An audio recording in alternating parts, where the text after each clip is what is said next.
everyone, and welcome to another episode of HPCritical, a podcast where my friends and I talk all things gaming. Jerel is my name, podcasting is my game, and I'm joined by Gabe. Hey, everybody. Kellie. Hi, guys. And Brandon. What's up, people? What's good? So first of all, welcome back to Kellie and Gabe. We missed you guys so much last week. We missed There you were guys so way much. Too many penises here. It was crazy. I'm so happy to have you both back. Gabe, I hope you had a wonderful birthday. We gave you both a shout out, so make sure you listen. Get a lovely Thanks. shout out Of course I listened. Why wouldn't I listen? Truly. So yeah, welcome back. I missed you. I'm sure all the listeners missed you guys. And E3 has come and gone. And of course, that's what we're going to talk about. So we're going to do a very quick wrap up of E3. And for anyone listening, just so you guys are aware, we're going to keep it really positive. So we're only going to talk about 3 to 5 positive things every day. And then everyone's going to get at least one negative thing they had per day. We're going to try to wrap this up in a timely manner, because I know sometimes our podcast can last 2 to 3 hours. So we're going to go day by day. I'm going to announce all the big things that were talked about. And then we're just going to each talk about 3 things that we loved from that conference or any of those conferences on that day. And one thing that we kind of disliked. And let's just get started, I think, with E3 Day 1. Mm-hmm. So, of course, Day 1 was Ubisoft, Gearbox, and Devolver Digital. Ubisoft had Rainbow Six Extraction, Riders Republic, Rainbow Six Siege crossplay and cross progression coming for PlayStation, Xbox, PC, etc. Just Dance 2022, Assassin's Creed Valhalla is getting an expansion. Siege of Paris. There's also a discovery tour for called Viking Age. There's more Valhalla expansions coming throughout the year. Far Cry 6 got a season pass. Mario and Rabbids Sparks of Hope was revealed, as was Avatar Frontiers of Pandora. That was from Ubisoft, which was very strange. Devolver had a few things that I'm not going to talk about. You guys can bring it up if you want to. And then Gearbox was all about Godfall coming to PS4 now with matchmaking, and Tiny Tina's Wonderlands also releasing. So let's start with Kellie. Day 1 of E3. Is there anything that you could say that was positive that you liked, that interested you? Just Dance. I'm a fan, so obviously the 2022 I'll probably be purchasing. I mean, nothing really else. I guess Tiny Tina's Wonderlands, I guess that's for Borderlands 3, so I'd probably check that out. Nothing else really do I care about. I saw some gameplay from like Avatar, but I was just like, this is like so timed oddly. The movie came out like so long ago, like what? I don't know. I was excited because it is an interesting world to think about being a part of, but I was just like, I'd kind of forgotten that Avatar existed. Except they do have, the Pandora at Disney World now. So yep, that they do. Kind It's of beautiful, makes by the way. sense. Yeah. I heard it's really, really, really accurate and nice. So is your yeah. one negative the random Pandora announcement? It's really not negative. It's just weird. It's not even a negative thing. I think it looks pretty cool. I'm like, okay, we're doing this now, I guess. Literally, I was like, what? Like, this is y'all last surprise. Like, where did this come from? I guess because the second movie's in production or coming. I literally All of don't those understand. sequels are in production. They'll come out whenever, I guess. Didn't And then you understand. They're Stop. supposed to come out in like, they have them on like the Wikipedia page, I think, the years that they're supposed to come out, like 2022, 2024, 2026. I'm like, that's ambitious. It's very ambitious. As is this game. So Brandon, what about you? Day 1. Yeah, so my 3 things. There's 2 from Ubisoft and 1 from Devolver, actually. The first one is Mario Rabbids Sparks of Hope. So I'll be real, I haven't played a whole lot of the first Mario Rabbids game. But I did play a little bit of it last year during when I did the Mario Day stream, and I actually quite liked it. It's a game that I have been meaning to go back to in a while, and knowing I have until 2022 to play the sequel before finishing that makes me feel good. It was a very cute looking trailer. I do like the XCOM like gameplay of the game, so I'll definitely give that a finish at some point. The other thing Ubisoft was, I actually was pretty excited for Avatar Frontiers of Pandora, because I, unlike a lot of people, have not forgotten that movie existed and actually quite love it. My mom has watched that movie way more than I have. I've probably seen Avatar over the 10 or so years it's been out maybe 3 or 4 times. She's probably seen it in the double digits. She loves that movie. She loves the color. She loves the characters and all that stuff. So I guess by osmosis, it's just never really left my memory space. So I'm very excited about it. You know, Ubisoft is usually pretty good at making these open world games. I'm excited to see what they'll do with Avatar. And for Devolver, just a quick note, if anyone hasn't seen the Devolver conference, just watch it, because it's not even about the games, honestly. Even if you don't care about Devolver games, it's just their conferences are just so funny to watch. And they went out of the way to make sure you didn't have to watch the past ones to know what's going on, because they were doing kind of like a story. But the joke was that they were throwing that out the window, just doing their own thing. But anyway, the thing from Devolver that I liked was a game called Trek to Yomi, which was like kind of like it's like a side-scrolling black and white samurai film game. Like, it looks really interesting design-wise, and the combat looked like really fluid. It's a game I'll be keeping my eye on, and it's, you know, I don't play a whole lot of Devolver games, but this one actually caught my interest, and I want to see more of it because it might be a game I cop next year. And that's pretty much my positives for it. If I had to do one negative, honestly, I mean, you don't have to. I'll do one. I just wanted to mention Okay. that going back to the Devolver, I don't like that wasn't on the E3 schedule, and that's maybe part of a bigger issue with the whole E3, that how weird the whole scheduling was. But like, this one got missed, so I didn't even know Devolver was doing their thing, and then it was like, oh, cool, and then I ended up watching it a day later as a result. I mean, it's not really like a live conference; it's just a video they drop on the YouTube channel when the time is supposed to come, so it wasn't that big a deal. But I was like, it still should have been included. That's pretty much it. Yeah, those are mine. Gabe, day one. It was 3 positives and 1 negative, right? Yes. 3 Yeah, to all right, 5. so I'm gonna start off with my positive, huh? 3 to 5 5. positives. If you only 3 to got 5, 3, okay. that's fine. But yeah. So I'm gonna start with my positives. I like that Assassin's Creed Valhalla is getting the Siege of Paris expansion. That's cool. I'm still going through my weird Viking phase that started in January. I honestly don't know where it came from, but it's still going strong.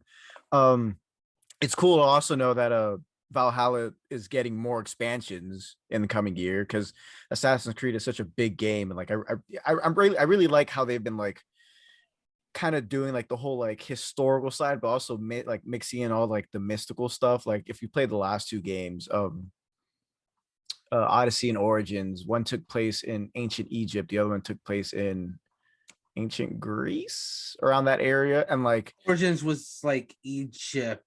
Yeah, I think Origins was the Egypt one, and we just finished saying it. And Odyssey was Yeah, that's what it was. Yeah. Like, I was Greek Spartan type. A lot of those games, like, they had like their historical value to it, but then like you were also fighting like a minotaur or something. So I think that's cool. I like Wizards with a Gun, just because I saw someone compared it like, oh, this is what happens when you give Gandalf like a machine gun. I was like, oh, okay, I can see that. That's funny. And let me see, anything else? No, I think those were. Oh no, and my fourth one is a Godfall coming to PS4, because now Jerel and I may have an actual third person to play the fucking game with. And I'd have to say my negative is the Avatar one. Damn. Like, Avatar was a good looking movie, whatever, but it was just so boring to me. And like, I feel like they've been trying to keep it relevant ever since, like, I think like 2 years after it came out. It's always like, here comes the Avatar sequel, here comes the Avatar sequel. And it's like, oh, it's pushed back. Then finally it's like, wait, but we have a game. I'm like, no, you. And then also, one of the main reasons I don't like the game itself is because they said it's first person. I definitely feel like Avatar is a game that should be in third person. Is it first person? That's what I saw. That's what I read. Ooh, there's a that hurts screen, my excitement for the lap, but continue. Yeah, there's a screen grab of it, and like you see, like all you see is your arms and your bow, and I'm like, oh no, not for Avatar. Ooh, that's hard to hear. Ripperino. I haven't completely written it off, but oof, not for an Avatar game. I don't think that works. Yeah, personally. So day one for me. Oh, sorry. No, I was done. Okay, so day one for me, there were only 2 positives. One was the cast of Tiny Tina's Wonderland. Hilarious people are involved in that. So I was like, okay, that makes me more confident about that. The other one was the same thing that Gabe said, which is Godfall coming to PS4. I think it's going to be really great because I love Godfall. I think the more people you play it with, the more fun it is. And the negative for that day, I think for me, was Mario and Rabbids. Damn. The sequel, only because, you know, as we all know, it literally got leaked like the morning of E3. Yeah, the leak was rough. The only big thing that Ubisoft had was already leaked, and I was like, this is I'm you with know, you on that. I don't know I guess that was I was just like, that's it. I guess there was anticipation for what was going to be shown, and then it was just that, and I was like, oh, I saw all this stuff last year, so rip. Yeah. Moving on to day two. Day Day two, two, of course, is one of the biggest days that we saw, because the first thing we got was the Xbox presentation, and with that we got yes, Xbox and Bethesda. Sorry. yes. With that, we got Starfield coming exclusively to Xbox. Stalker 2, Back for Blood, Contraband, which is a new co-op open world game from Avalanche Games. Sea of Thieves, Yakuza coming to Game Pass. Battlefield 2042, pre-alpha gameplay. 12 minutes, Psychonauts 2, Doom Eternal, Fallout 76 information, Elder Scrolls, optimized for Series X and S. A new multiplayer game, Party Animals, Hades coming to Xbox and PlayStation. Somerville, Halo Infinite having free multiplayer. Halo campaign releasing this holiday. Diablo 2, A Plague Tale Requiem, the sequel. More Far Cry 6. Slime Rancher 2, Shredders from Foam Punch, Atomic Hearts trailer. A new game called Replace. Shroom and Doom, a grounded update. Among Us updates coming to Xbox. Eudeian Chronicles, 100 Heroes, Rising, Age of Empires 4, Outer Worlds 2 was announced, Microsoft Flight Simulator is coming, Forza Horizon 5 is coming, and Redfall is coming. So I'm going to stop there. Does anybody have any positives about Xbox? Heck yeah. All right, let's start with you, Gabe. I can't believe I sounded so excited for that. Can we edit that out? Can we edit that out? Wow. So my positives for this one are actually quite a few. The Sea of Thieves, Captain Jack Sparrow Disney collab. I don't know if you guys play, but like Sea of Thieves, like when I play that game with a bunch of friends and we don't take it seriously, like I'm literally shooting myself out of the cannon every 2 seconds because you don't take damage from that. So like I feel like it's like the perfect like combo, because it's like, you know, Pirates of the Caribbean, they're all a bunch of loonies. So that's number one. Yeah. The second one would be the Halo Infinite free multiplayer, because I have a PC and I'm gonna download that, because that's just, I mean, you know, even if you are not an Xbox fan, you always heard about Halo. You've seen Halo. You know what it is. Like you see a figure of Master Chief and you're like, oh my gosh, that's that guy from Halo. So that's exciting. Of course, the Elder Scrolls 5 optimized for Series XS. Anytime Skyrim gets any type of update, I'm going to cheer for that. And hold on, there was like one or two more. Age of Empires 4. I'm a big Age of Empires fan. And I did like the Battlefield 2042 pre-alpha gameplay. Is that all of yours? Those are your 5? Yeah. I mean, there's a 6th one, right? Wait, hang on. Was it 5 per 3 to 5? 5 per... It is 3 to 5. The only No. I was asking, is it 5 per the day? Because I have was per day. The only reason I separated this is because it was a really big list. Yeah. Oh, okay. So all right, then you guys can have 3 for Xbox, because I separated this specifically because it was a really big list. No, that's fun. Great. Yeah, then I'll expand mines a little bit then, because I only had 2 for. About your I only had 2 for Xbox originally, but if it's getting its additional ones, then I'll throw out some. Go ahead. Awesome. So yeah, I'll agree with Gabe. I really excited about the Captain Jack Sparrow collab with Sea of Thieves. And the thing is, I have not actually played Sea of Thieves, but I have watched one Ninja Hippie Pirate on Twitter watch it. My good friend Kyle, we do stream on the charity stream for charity gamers. But yeah, I've seen him play several times, and I've wanted to try it for like the longest. And that trailer got me, and I like Captain. I love the Pirates of the Caribbean ones. Not as much as Wesley, our previous guest. Wesley is like the pirate guy, but I do love me some Pirates of the Caribbean. And then seeing that was like, yeah, you know what? I own Sea of Thieves. It came with my freaking Xbox, so I was like, well, this could be a good time to just try it if it's just coming to it. And he's also a very big proponent for Sea of Thieves as well. Last time this is true. I have heard her talk about Sea of Thieves once or twice. So yeah, we have some pirates in our midst. Yeah, I'll also agree with Halo. I've never personally owned a Halo game, but I played so much multiplayer with friends back in the day on the 360. So I'm definitely excited about that. It may be the thing that makes me get an Xbox down the road. Who knows? But yeah, that's definitely a good one too. I would also say, even though it's so far away, Eudeian Chronicles looks really cool. Like I've never played Suikoden, which is it's like what it's inspired by, but I'm just still very excited to give that game a try because it looks gorgeous. If Octopath Traveler was an HD version of what 16-bit RPGs look like, I would say Eudeian Chronicles is what an HD version of PS1 RPGs would look like. So I think that's That's I know that's a weird thing to say, but that's definitely the comparison I would make. And that game is not scheduled to come out to 2023, but they're also throwing this other little side. They're also throwing this other spin-off action game in 2022. So at least he has something to look forward to until that comes out. Yeah, that's my 3 for Xbox. I don't really have any negative to say about the Xbox. My negative for day 2 is not during the Xbox conference. I actually thought they had a pretty good conference overall. So I'll save that for later. Me? Yeah. So obviously Back for Blood, I'm pretty excited, but we've talked about that before. Yeah. I mean, it's something that we've kind of known about. I don't know if this is, did we already know the release date? I think so. I think we did. Yeah. I mean, Battlefield, I have played Battlefield and Battlefront. They're just the same game. So I guess I might play it. They're just like different skins. Whatever.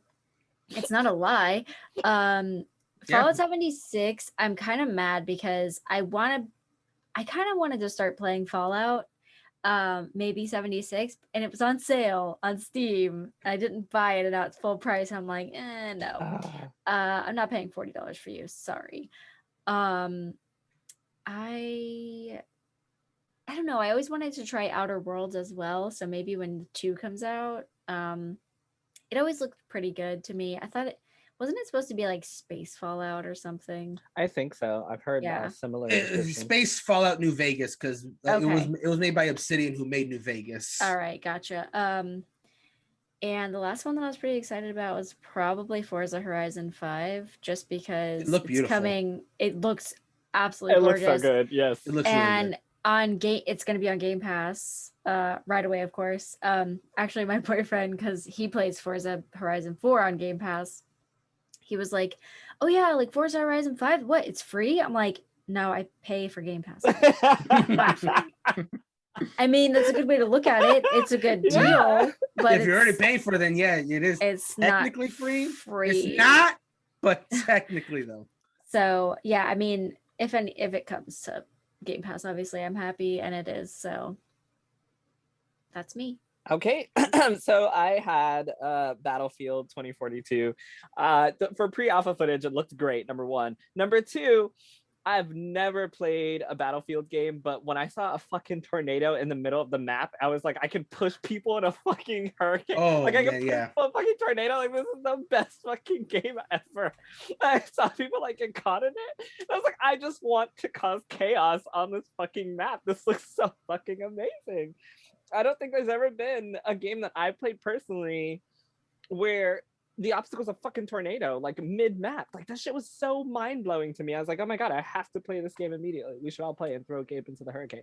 Sounds like fucking great times. I really, really, really want to play that, and I had absolutely no interest in it beforehand, so that was pretty cool. Halo multiplayer being free to play, or for actually free, is pretty awesome, because that was just really dope. I'd love to also play that as well. So I got 2 really great first-person shooters on the horizon. And the other big one that nobody mentioned is Redfall. Redfall is literally my number 1 super excited to play video game from E3, because the cast is fucking beautiful. They look amazing. The game, we haven't seen the game, obviously, because it was all cinematics, but the concept of grabbing 3 of your other friends and the 4 of you just going vampire hunting in an open world co-op area sounds fucking awesome to me. And then you get psychic powers along with it. And I was just like, I'm so happy I have an Xbox, because this is the number 1 title I think that I want to play from E3. That was my 3 positives. My only negative from Xbox was that everything else I pretty much already knew about. So I didn't care.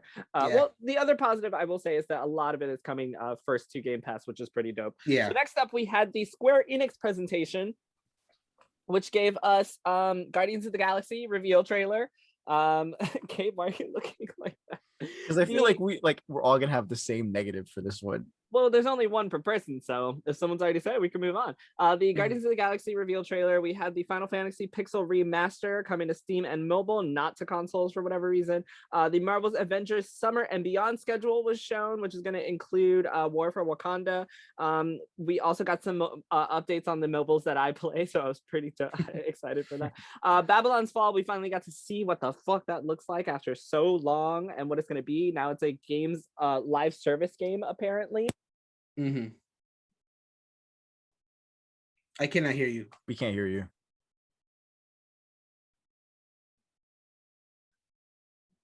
Nope. Nope.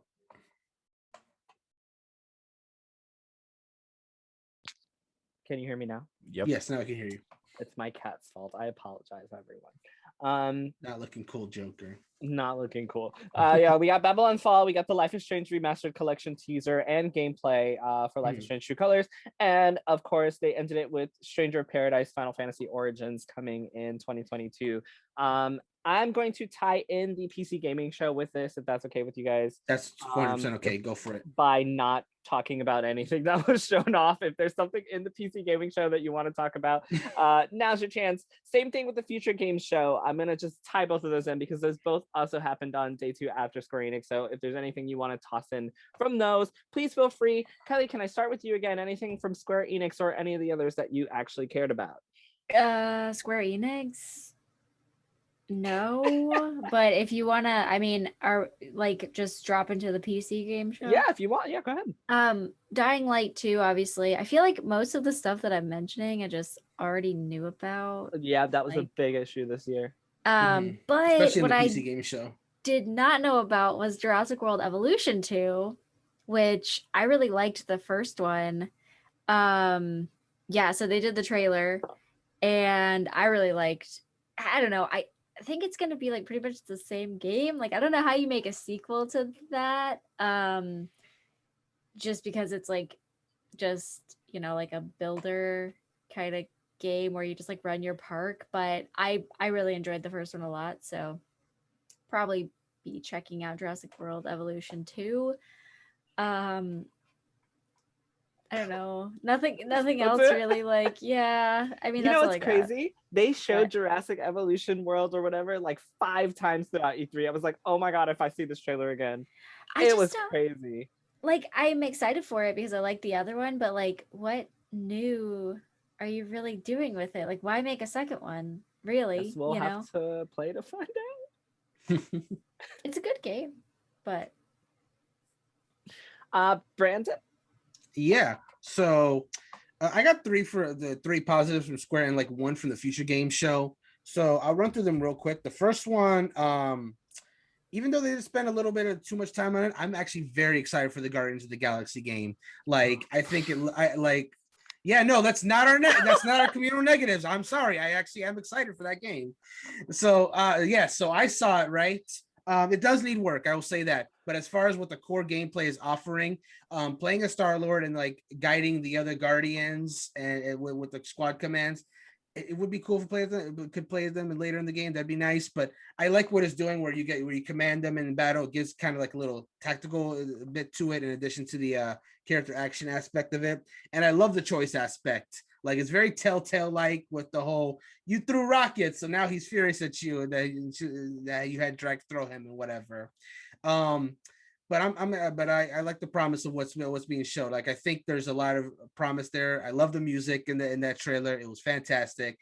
Yeah, I'm looking forward to seeing more of the game. Like that general thesis statement they showed. It is more than thesis. That was like a freaking essay and that Square Enix conference. It was like half the conference. It was half the conference. I can't deny that. Even as I was just interested as I was, that was way too damn long for that one game. But I'm still excited for it. Second one is Babylon's Fall. And I know this is another controversial one because a lot of people don't like the direction that game is taking. But I actually am not.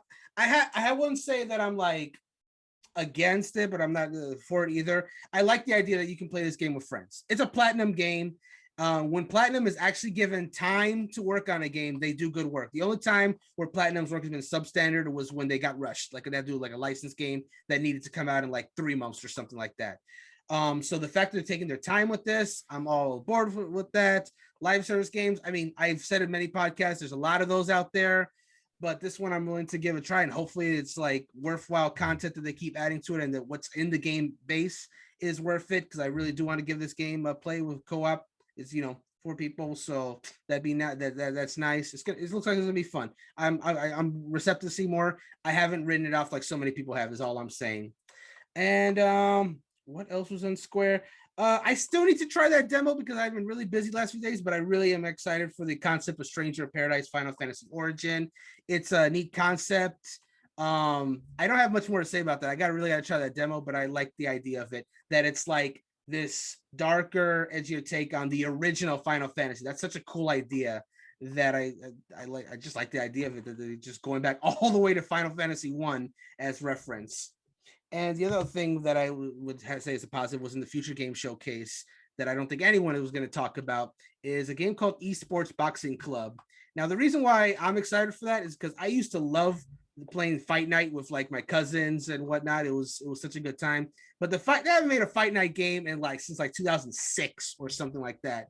So as far as they have all those like Madden games or the NBA 2K Live games, but the boxing sports games, it just pretty much died. But this is very much like a realistic take on like boxing, with like not only boxers that are currently fighting, but like legacy boxers like Muhammad Ali and Joe Frazier and all those good guys. Boxing is one of the few sports that I semi regularly watch. I don't watch it as consistently as I used to, but it is one that I do care about. So if it's the one realistic sports game that I'll actually take a look at, that when it eventually does come out, hopefully it's good.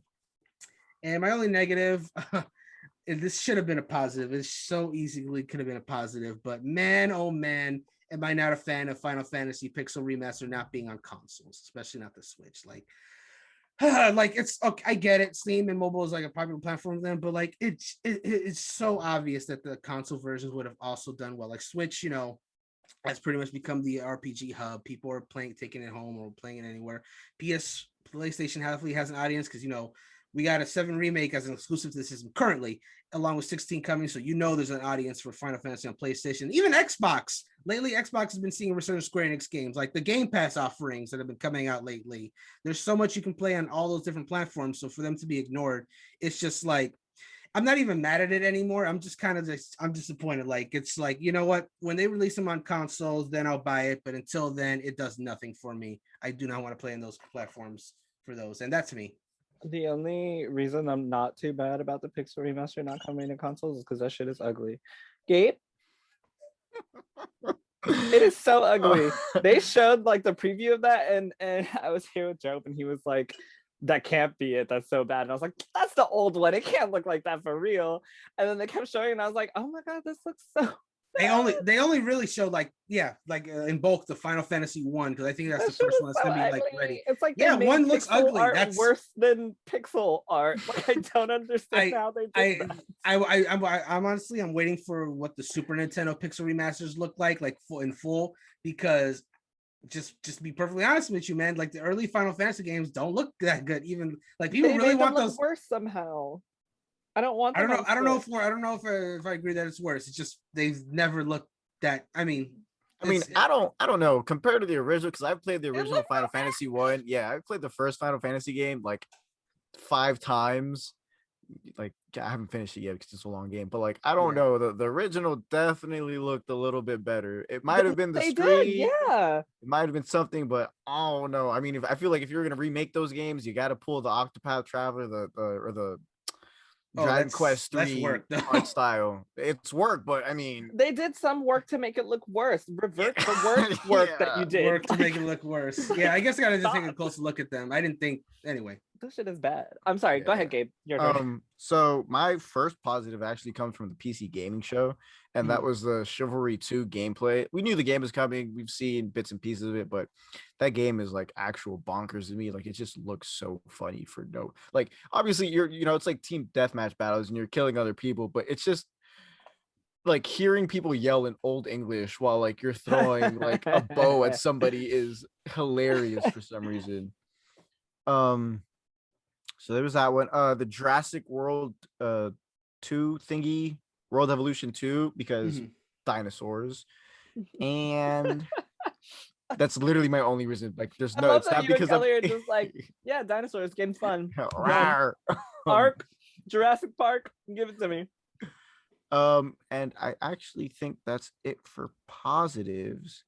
My negative is the Guardians of the Galaxy reveal trailer. I don't need 20 minutes of very similar gameplay of very It was choppy very long. gameplay, and I don't know. To me, I don't know if it's because I'm used to Peter Quill, used to That man who what's plays his him. name, Chris Chris Pratt's Pratt, like yeah. There you go. portrayal of the character, but this Star-Lord seems whack, and I don't like that you can only control him and not play the other three.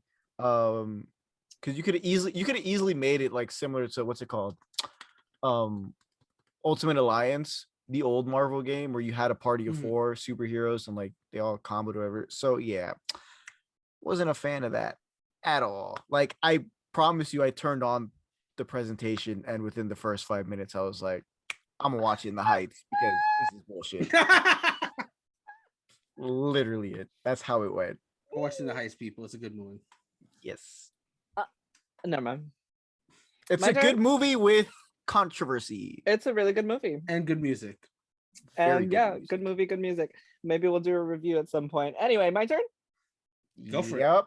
All right. I have nothing to say about the Future Game Showcase or the PC Gaming Show. All the money gonna come from Square Enix, and I'm gonna start with the bad. And I'm sorry, Brandon.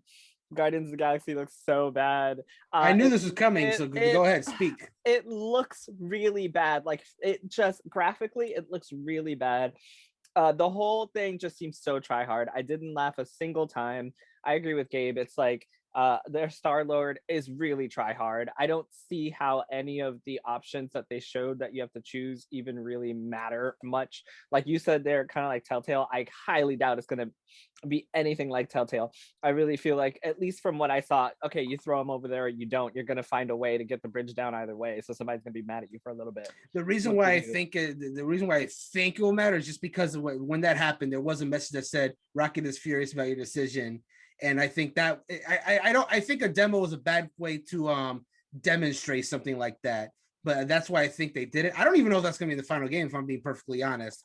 I think that was probably just to like show that it will have consequences later. Now, only time will tell if it'll actually matter. But I just the promise of it at least interests me. But continue. It looks like it doesn't matter. Like every option they showed looks like it doesn't matter. Okay, either you send Groot or you send Rocket Raccoon. Oh, it's the point being the storyline is going to be the same. The actions are going to be different. I learned the difference between storyline now, Gabe. So the storyline is going to be the same, but the actions that you take to get there are going to be different, sure. But it doesn't seem like something that I would replay to find like what happens if I choose another option. Oh, like, it just neither would I. Like I don't think so. I hate the way it controls. Like I don't. It looked really janky trying to control the other characters with the back buttons. Like it didn't even look like it was performed well. The music in the trailer has been so overdone. Like if I hear that fucking song again in like another game, the whole thing was just too much, too overdone. And they just showed more of it being too much and too overdone. And I'm so happy for everyone who is excited for Guardians of the Galaxy, but I am not one of those people. My positive is Babylon's Fall. I think it still looks cool. It's not as cool as it used to look, but I do like the fact that it is co-op. And my other positive is obviously the big one, Stranger in Paradise Final Fantasy Origins. I played it twice already. I might even write, an impressions about it. I don't like Dark Souls. This game is Dark Souls. I love this game. Like the combat is very Dark Souls, or Demon Souls rather.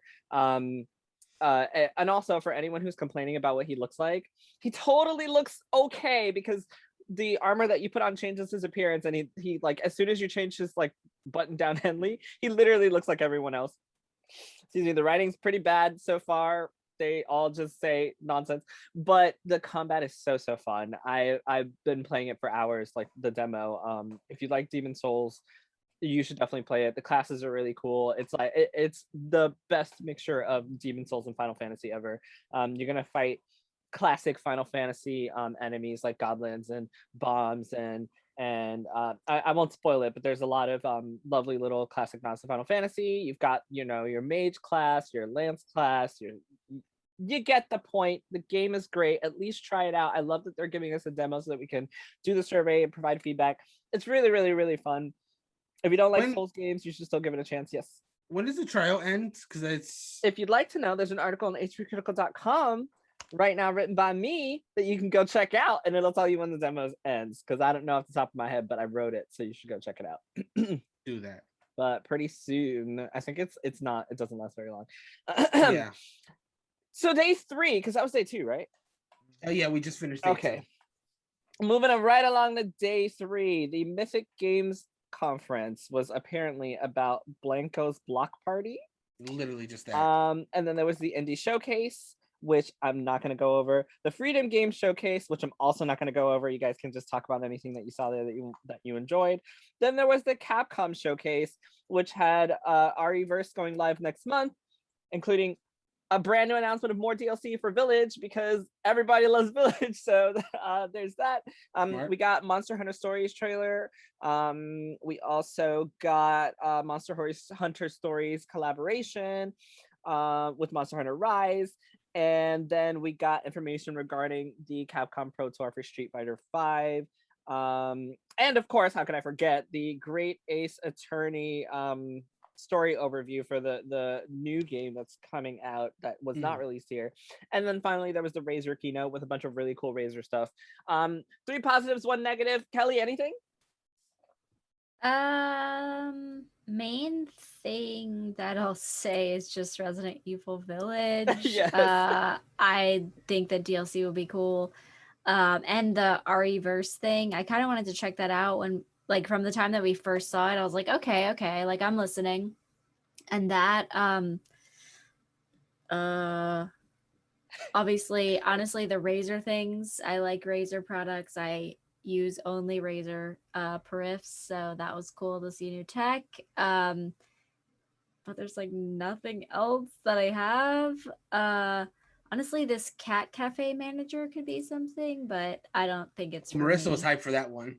I mean, it looks kind of cute, but I'm like, spending money on that, I'm not exactly sure. So, Gabe? I got nothing. Yes. Brandon? Yes, I got some stuff. I'll just keep this 1 to 3. One that you did skip over was Intellivision did like a 10-minute like video like a little earlier today, like I think a little before the Mythical Games one.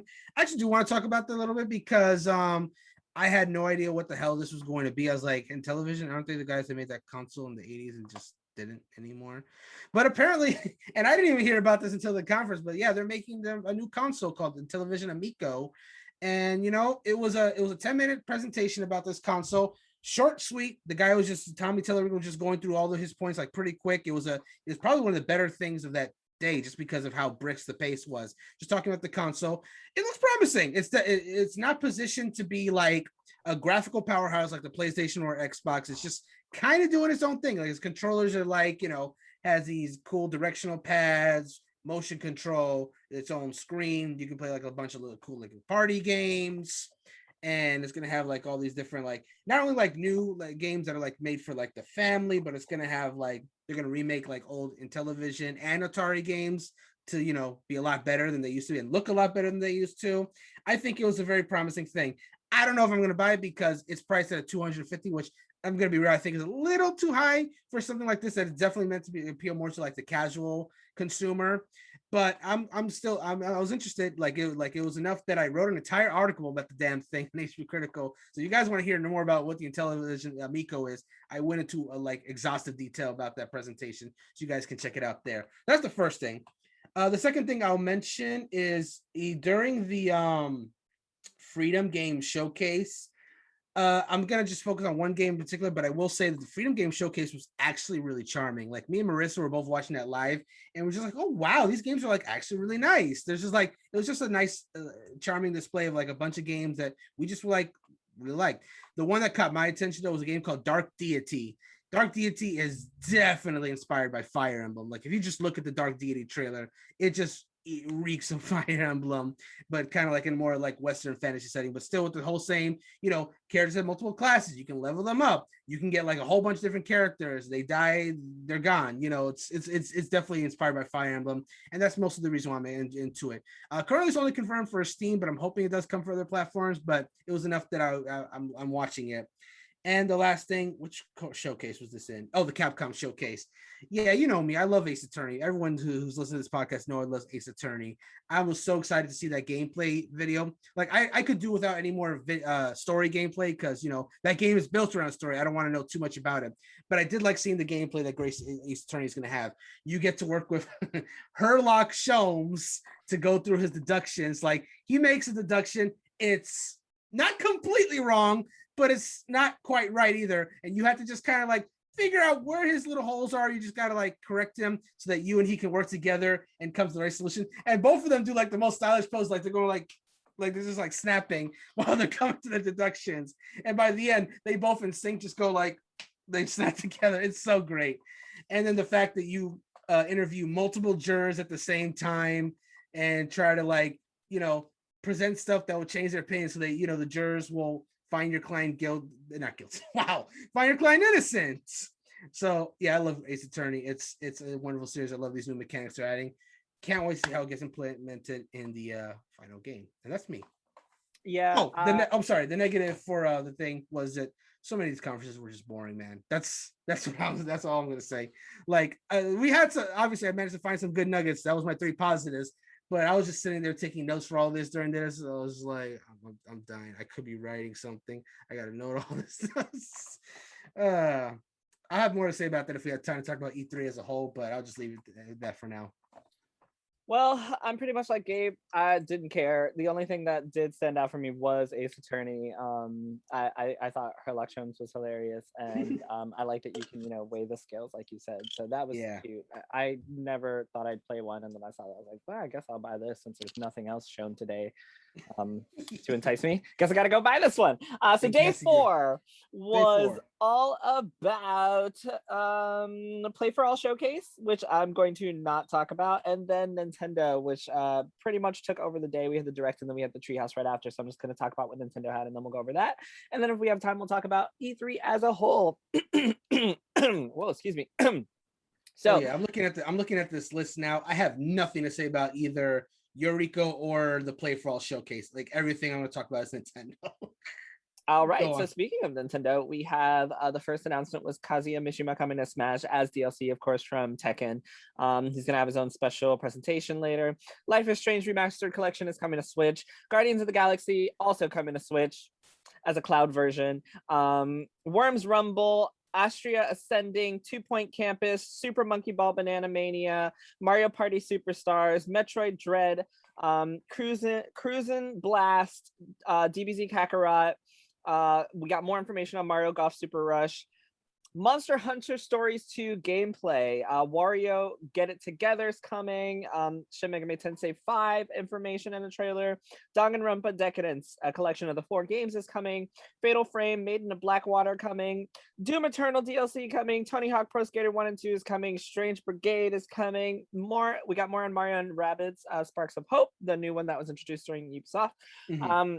Advance Wars 1 and 2 coming. Hyrule Warriors Age of Calamity DLC was shown. We got more information and gameplay of Skyward Sword HD. Then we got the Game & Watch with Zelda 1 and 2 and Link's Awakening, along with the Link version of Vermin included. And finally, we got another trailer of Breath of the Wild 2. And we also got the information that there will be no other games in development for the 35th anniversary of Zelda. And that is everything that happened at Nintendo's press conference. This time, I'm going to start with Brandon. Yes. So I'll just go ahead and say the negative right off the bat, because it's not part of Nintendo's. It's the fact that Bandai Namco presentation was advertised as a showcase and it only had one game. I was like, and they waited. That's literally why I didn't announce it.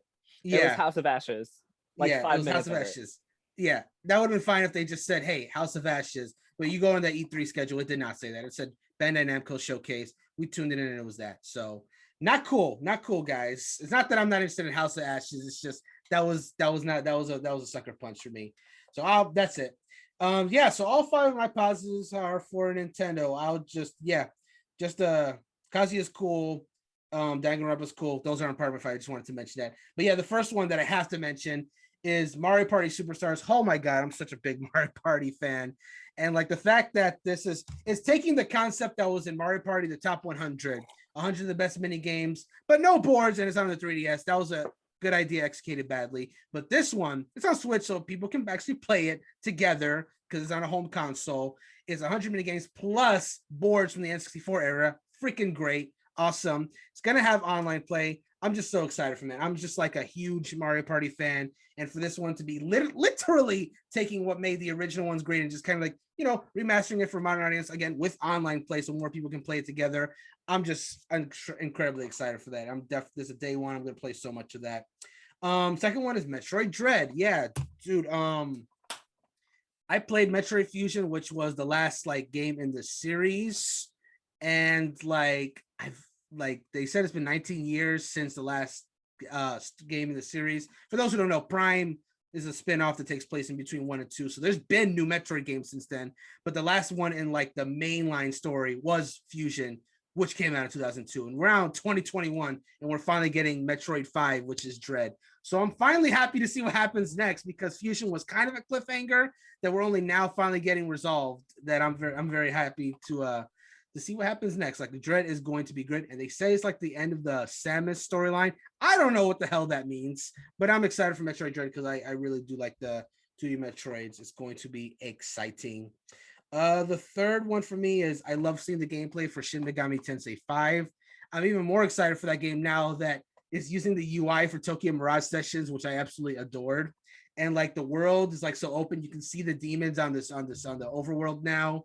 Like it's gonna be so much fun. Like yeah, it's basically taking everything that's like been really good in the SMT series and just kind of applying it here, and I'm just excited to see that. Fourth one would be Advanced Wars 1 and 2 Reboot Camp.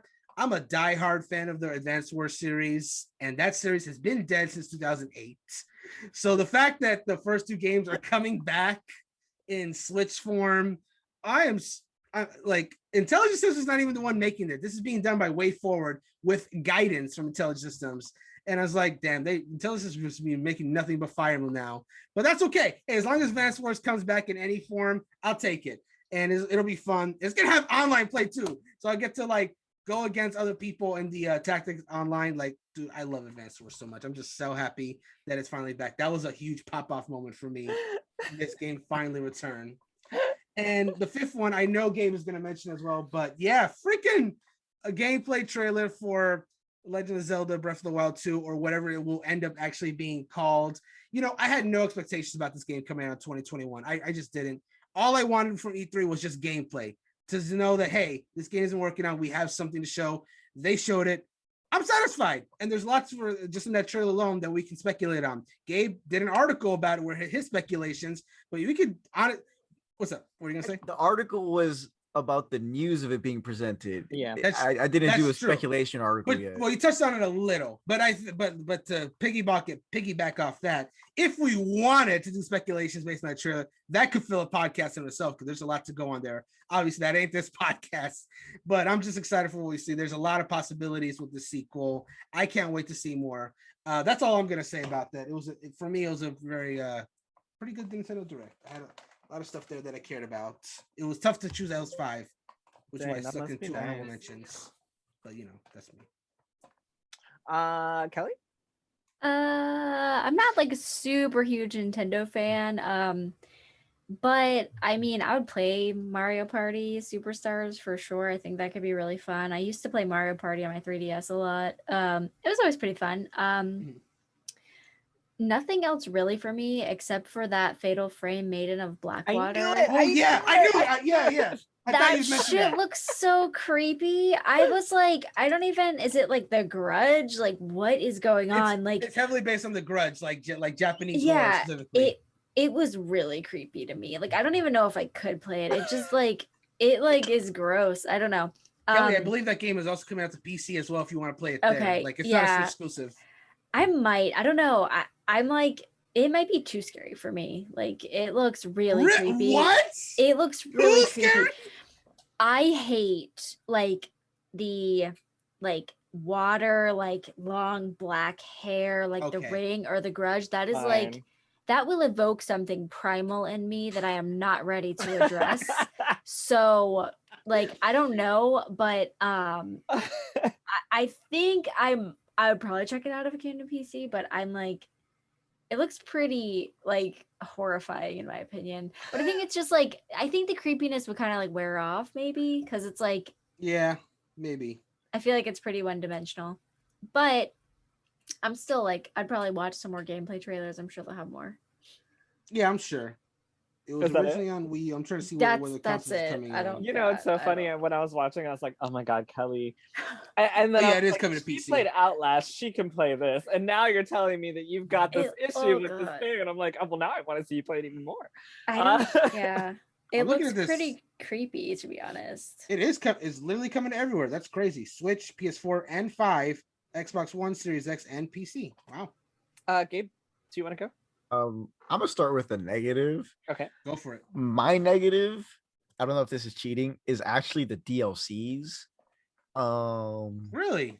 For Age of Yeah, Calamity?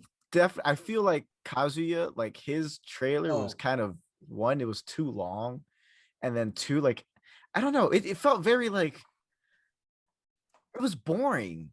Like I don't like excuse me, like, yeah, like he had like the cool moments where he was throwing the fighters off the cliff, and there was that little funny moment, but like I got bored as shit. I was like, this is not a good like fight. Like, obviously, I 100% feel like he's gonna be a really good fighter. He's gonna fit in Smash perfectly. But his trailer was like, I don't know, like to me, even Min Min's trailer was better than that. And Min Min's like one of the good.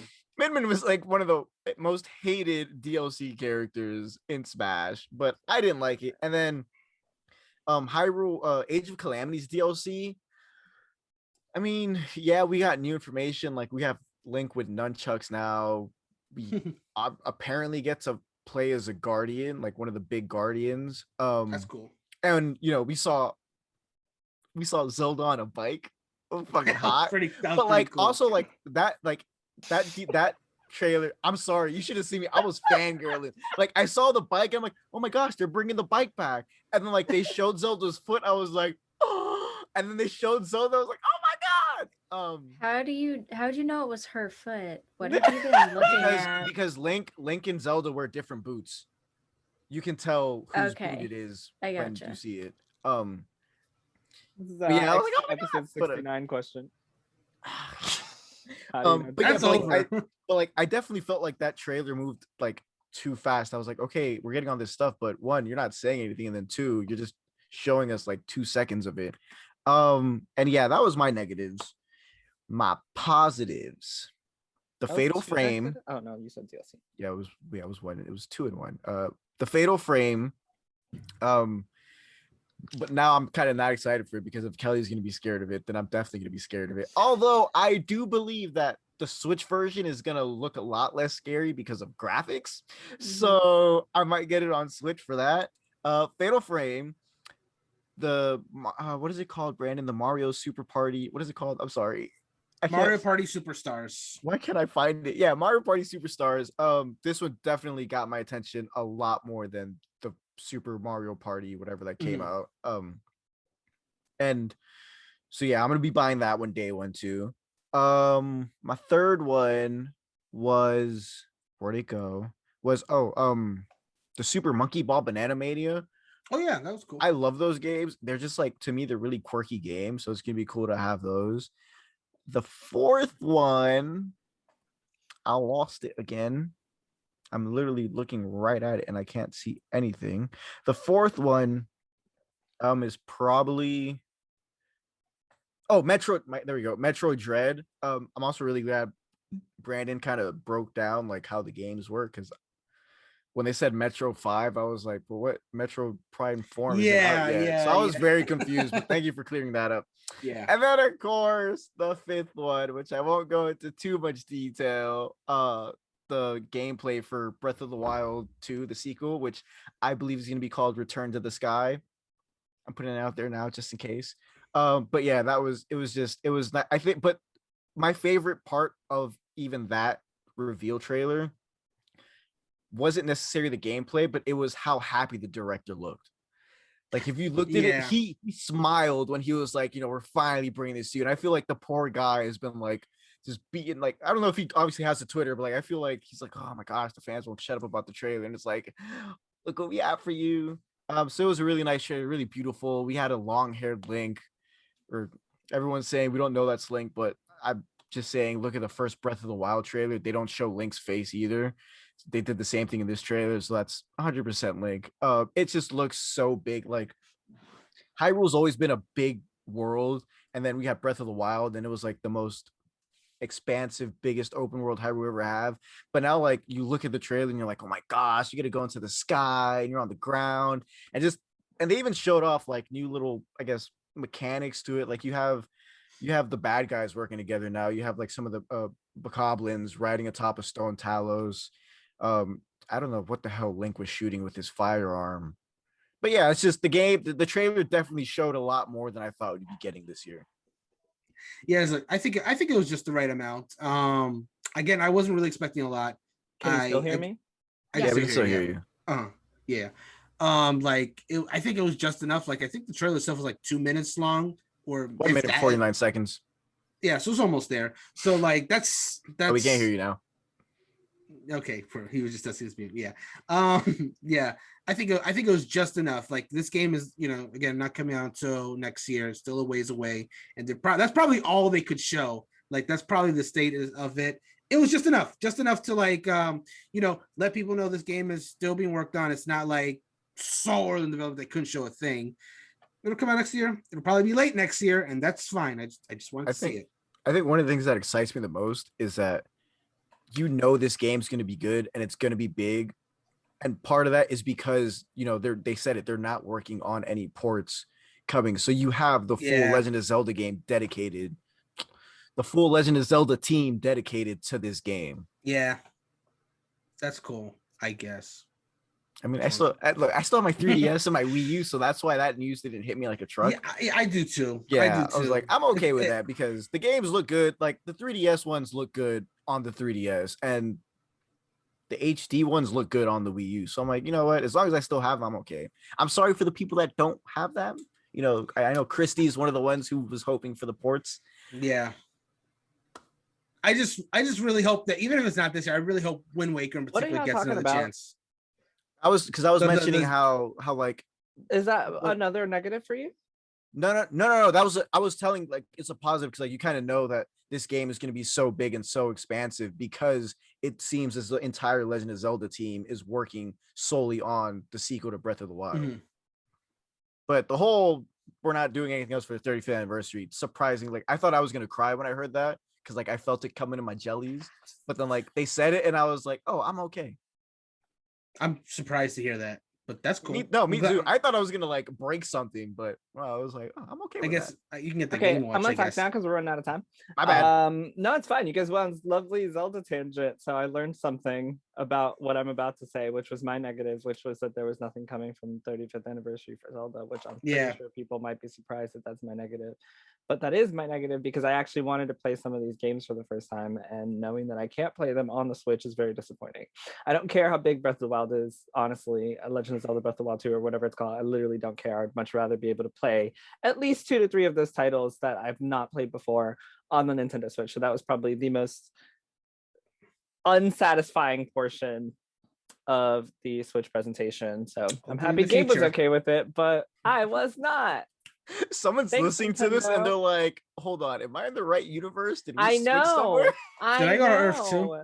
It's because I've only been able to play the Link's Awakening and Breath of the Wild. Those are the only 2 I've ever played, and I enjoyed both of them. And so I really wanted to play, Majora's Mask. I hear all these things about Ocarina of Time and all these other Zelda titles I've never been able to play. It was the same thing with Mario. I never got to play the ones that were in the 35th anniversary. I never played those games before, so having the opportunity was awesome. Still didn't play them because I didn't care, but I actually cared about playing some of these, and I can't. So that was probably the most disappointing thing for me. The best thing was surprisingly Monster Hunter Rise. Is that what that shit's called?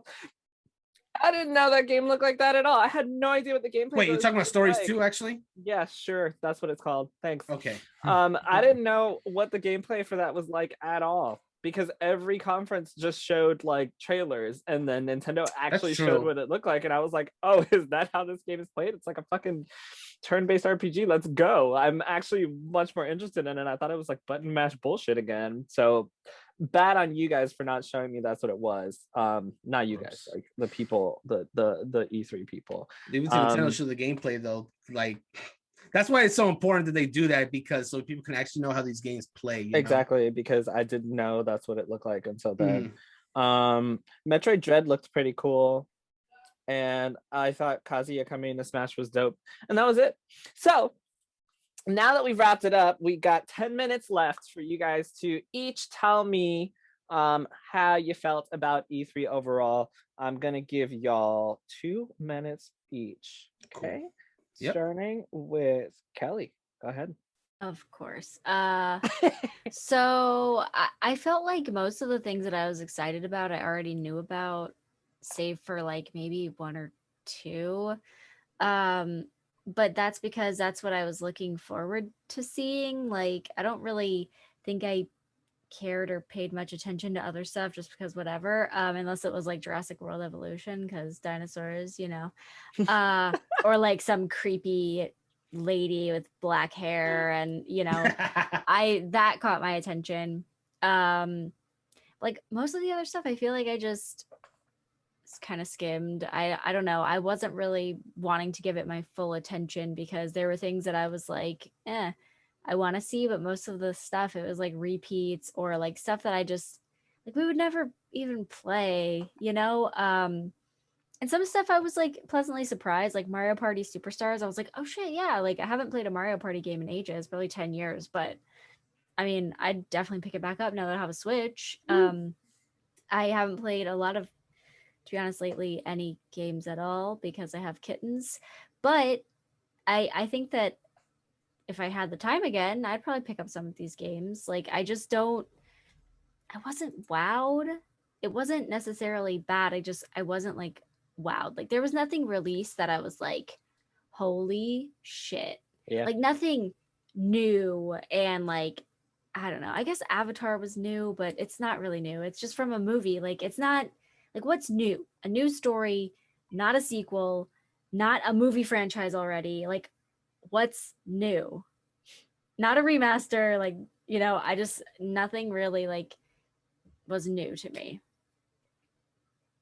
So that was depressing. Yeah, that's it. You were right under the 2-minute mark. Good job. And I would like to say Stranger of Paradise Final Fantasy Origins is new. Just throwing that out there. Well, I don't know shit about that. You don't give a shit. There we go. Brandon, 2 minutes. Tell me, how was it for you? Yeah, so E3 this year, very much a mixed bag, but overall, I mean, there was definitely some positives that obviously we've said them, but overall, I think it was a little long in the tooth, I think is the best way to put it, because E3 was so weird this year, being like online only. There was a lot of conferences that were there that I don't necessarily feel like they needed to, or at the very least, it should have shifted priorities. Like, some of those conferences, just like you sat through them and it's like, why is this a full conference? Why is this? And then there was stuff that was announced as a conference that ended up being just a showcase of like one game or whatever like that. It's just like, it felt this E3 was more quantity over quality in terms of like who was presenting such and such. I think independent developers need E3 more than ever. That's what this conference showed me. But like the big developers, everything they showed, it was cool because it's E3, but they didn't really even need to necessarily do that. They could have gone the Sony route and just did a direct, or an Xbox case, an Xbox showcase extended or whatever. It's just, there was just so much games announced, and that's great if you're just like in every kind of gamer. But there's just, I could see someone going into this just not caring about it. And then even when the big ones came out, there was just so much fluff in between, especially the Square Enix one. It's just like, as an E3 overall, it just felt like when I sat down to watch something, it wasn't as impactful as it was in previous years. Like, I felt like every time I went to a conference in past years, there was something I was interested in. And this year, there was just a lot of conferences I just did not care about at all. So like, really, it's just Xbox and Nintendo were the only ones that had like really caught my interest, and Freedom Games, I guess, surprisingly. That's it. Okay, Gabe, 2 minutes, go. All right. For me, I feel like E3, out of the three major conferences we had last week, being the Apple, the WWDC, the game, what the hell is the game show? What was Summer the one Games Fest? Yeah, Summer Game Fest, the beginning of that one at least. And E3, I definitely feel like E3 was the third worst out of all of them. Like, I had more excitement watching WWDC, which is weird because I'm not really a tech guy. Wow. But I know. I just didn't feel like, I don't know, like every time I turned on a conference that wasn't Nintendo, I was like, but yeah, so obviously from that you can gather that I think Nintendo had the better presentation. Some people might disagree. That's okay. I don't care about your opinion. I'm kidding. But yeah, I don't know. I feel like especially like day three was just not entertaining at all. And I feel like it was awful, dude. yeah, and one thing I had to do is I had hate to having keep to cover reminding it. myself that like, okay, this is the first E3 after COVID. A lot of these teams, a lot of these devs, a lot of these game companies, you know, they this is all they have. This is all they can present because they haven't had a chance to work on that stuff. But even reminding myself that, I was like, this is very underwhelming and I was not a fan. Like, to me, the Elden Ring announcement was better than the first 3 days of E3. That wasn't even an E3. That's the crazy thing. That's the sad part. That was Yeah. like pre E3. That was literally the day Yeah. before. Literally Game Fest. I'm Yeah. like, one of the best announcements wasn't even there. Was that everything for you, Gabe? Yeah, I'm done. Okie Surprisingly. dokie. 30 seconds early. For me, I think the best example of what happened for E3 for me was seeing a tweet that what is that game that Hades was coming to PlayStation, and I don't know who was also, I don't remember who it was, but someone wrote and they were just like, oh look, Hades coming to PlayStation. They didn't need an entire E3 conference to tell us. And I thought, that is 100% exactly what happened here, because we saw that Hades was coming to Xbox in the Xbox and Bethesda conference. Yep. And I was like, yeah, no, all the stuff that Xbox showed us is either stuff that's not new, or stuff that's coming to Game Pass Day 1 but it's not ready, or you know, I think this was just a lot of tradition of keeping E3 just because it was supposed to happen, but a lot of this could have been an email or a tweet or, you know, a Nintendo Direct or I came away from it thinking, I see why PlayStation wasn't here, and I think they continue to make the best decision to not show up when they're not ready to show up. Unfortunately, I think a lot of developers feel pressured to do E3 to get that spot, and I also was wondering, like, how much did they have to pay for these time slots? Like, Right. at this point, I'm like, did y'all even pay for this? Like, did they pay you to be here? Because some of these make me feel like you guys were paid to be here just to have something. But having said all that, you know, it was still a great 3 days for me. Just talking about video games, but unfortunately, there was nothing, I don't think, that stood out to me except for Stranger Paradise Final Fantasy Origins, and that didn't even like click until I actually played it, because when I turned it on I was like, oh, this shit's kind of ugly, but I played it and I was like, okay, I finally have a game to look forward to. But to end this, I do want to mention the conferences with the highest peaks for viewership, and Devolver had 1.1 million, Square Enix had 1.3 million, Ubisoft had 1.4 million, Xbox had 2.3 million, and Nintendo had 3.1 million. And that is actually across, the highest. Yes, and that is across Twitch and YouTube gaming between the 12th and the 15th, obviously. And I wanted to bring that up because I think that those numbers, not only do they tell a story of what people were expecting and what people were looking forward to, but it also says that people are still tuning in and the conversation is still being had. I don't think that E3 should ever like go away, even though I'm talking that shit. I do want to just end by saying I don't think E3 should go away. And with that, is there any last comments that you guys like to make about E3 before we wrap this bad boy up? Last comment I'll make is that I agree with you that E3 is something that should not necessarily go away. I think it definitely still needs to exist. I think there's still a room for it. But I do think that they should probably, look at what did and didn't work this year and hopefully help forge it to be even better next year, because, you know, there was some stuff that was about this E3 that was good and some that was not so good, and they could definitely improve. It should exist. It definitely should. Just, yeah. That feedback. Assassin's Creed took a year off, and look how well that did them. Honestly, yeah. Yeah. I feel like COVID was really bad, so I think everyone, instead of doing like this big E3 thing, I think that the companies were doing really well with releasing their own, you know, Nintendo Directs, PlayStation State of Plays, Xbox, whatever showcases they're called. I feel like everyone was doing pretty good doing that. But when you bring the hype of putting everyone together and the disappointment of what was shown off. Like there were definitely some indie gems, but I'm kind of like Kelly. I didn't come away with anything brand new that I really enjoyed. And then the new stuff that was announced, like sorry Brandon, like that Avatar game, I was like who asked for this? Like I don't know who asked for this game. Like, not that it's a bad game, I'm sure it's gonna be great. I love the Avatar movie. I hope it's good. I love the Avatar film. I was just like, this is the strangest thing I've ever seen. Like, where did this come from? But in any case, it's all over. If you do want some coverage for E3, definitely check out hpcriticalgaming. We've got lots of coverage over there, and pretty soon we're gonna have some impression articles. We got some reviews going up.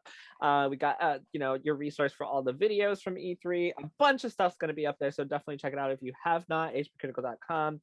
Also, if you're listening to this and you have an opinion about E3, you can totally tweet us, but be nice, because I'm just gonna delete your tweet if you're not nice. I don't even know if I can do that, but I'll figure it out. He's gonna delete it, or I'm gonna say something mean to you, and then I'm gonna have to delete both of those because we're gonna be positive about E3. So don't give me more work.